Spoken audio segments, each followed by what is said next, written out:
నిధులు ఇస్తున్నారు, నేను లేదు వాళ్ళు లేదు అంటే నేను మీటింగ్ సందర్భంలో అందరూ అనిరుద్ రెడ్డి మాట్లాడతాడు కాంట్రవర్షియల్ స్టేట్మెంట్ అంటే నేను ఏమన్నానంటే మంత్రులు ఉంటారు ఎవరైనా కానీ మంత్రి ఎందుకు కావాలి వాళ్ళ మంత్రి అయితే వాళ్ళ ఏరియా అభివృద్ధి జరుగుతుందని చెప్పేసి మేము ఏమంటే ఎమ్మెల్యేలు అయినాకనే కదా మంత్రులు అయ్యేది కాబట్టి మంత్రులకు ఎక్కువ నిధులు కాదు ఎమ్మెల్యేలకు కూడా నిధులు ఇవ్వాలని చెప్పి అడుగుతున్నాము.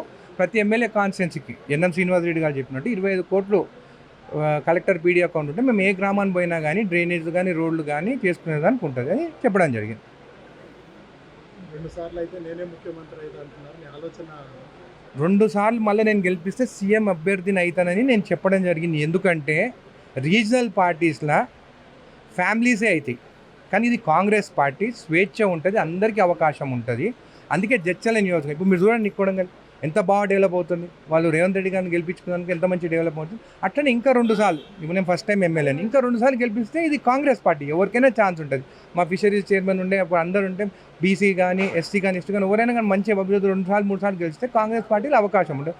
అట్లనే జడ్చల నియోజకవర్గం నన్ను ఇంకా 2 సార్లు గెలిపియండి, నేను కూడా ఒక సీఎం అభ్యర్థి ఉంటాయి. ఇట్లయితే మునుగోడులా శాసిస్తానని చెప్పేసి కోమటిరెడ్డి రాజగోపాల్ రెడ్డి గారు నేను కూడా అదే అంటాను, ఇంకా 2 సార్లు గెలిపిస్తే 3వ సారికి నేను కూడా సీఎం అయితే శాసిస్తాను, 5,000 కోట్లు జడ్చలకు తీసుకొస్తాను.